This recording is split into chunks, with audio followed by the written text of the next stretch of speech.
Paper 2 ಇದು.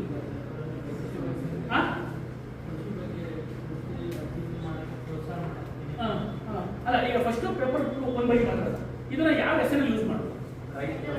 ರೈತರ ಸಮಸ್ಯೆಗಳು. ಇದು ಆಲ್ರೆಡಿ ರೈತರ ಸಮಸ್ಯೆಗಳು ಯಾಕೆ ಇಂಪಾರ್ಟೆಂಟ್ ಅಂತ ನಿಮ್ಗೆ ಗೊತ್ತು. ಯಾಕೆ ಹೇಳ್ರಿ? ಯಾಕೆ ಇಂಪಾರ್ಟೆಂಟ್ ರೈತರ ಸಮಸ್ಯೆಗಳು? ಅದೆಲ್ಲ ಬೇಡ. ಹೌದು, ಕರೆಕ್ಟ್. ರೈತರ ಸಮಸ್ಯೆ ಎಮೋಷನಲ್ ಆಗಿ ಮಾತಾಡಬೇಡಿ, ಪ್ರಾಕ್ಟಿಕಲ್ ಆಗಿ ಪಾಯಿಂಟ್ಸ್ ವೈಸ್ ಮಾತಾಡಿ, ಎಕ್ಸಾಮ್ ಪಾಯಿಂಟ್ ಆಫ್ ವ್ಯೂ ಯೋಚನೆ ಮಾಡಿ. ಈ ಟಾಪಿಕ್ ಕಬ್ಬಿಗೆ 3,300 ಜನ 400 ಜನ ಬಂದ್ಬಿಟ್ಟು ರೈತರ ಇದಕ್ಕೆ ಏನ್ ಮಾಡಿದ್ರೆ MSP ಕೊಟ್ಟಿದ್ದಾರೆ. MSP ಅಲ್ಲ, FRP ಕೊಟ್ಟಿದ್ದಾರೆ ಅಲ್ವಾ? ಅದಕ್ಕೆ ಅದು ನಿಮ್ಮ ಎಕ್ಸಾಮ್ ಪಾಯಿಂಟ್ ಆಫ್ ವ್ಯೂ ಏನಕ್ಕೆ ಇಂಪಾರ್ಟೆಂಟ್? ಪೇಪರ್ 1 ದೃಷ್ಟಿಯಿಂದ ಯಾಕೆ ಇಂಪಾರ್ಟೆಂಟ್? ಯಾಕೆ ಎಸ್ಸೆ ಬರುತ್ತೆ? ಕರೆಕ್ಟ್ ಅಲ್ಲ ಸರ್? ನೀವು ಕ್ವಶನ್ ಪೇಪರ್ ತಗೊಂಡು ರೈತರ ಸಮಸ್ಯೆಗಳು ಎಷ್ಟು ಸತಿ ಕ್ವಶನ್ಸ್ ಕೇಳಿದ್ರಲ್ವಾ? ರೈತರ ಸಮಸ್ಯೆಗಳು, ರೈತರ ಆತ್ಮಹತ್ಯೆ ಯಾಕೆ ಕೇಳಿದ್ರೆ? ಅವಾಗ ಆ ಸಂದರ್ಭದಲ್ಲಿ 2013 ಯಾಕೆ ಕೇಳಿದ್ರೆ? ಆ ವರ್ಷ ಅದ್ರ ಬಗ್ಗೆ ಇನ್ಫಾರ್ಮ್ ಇತ್ತು.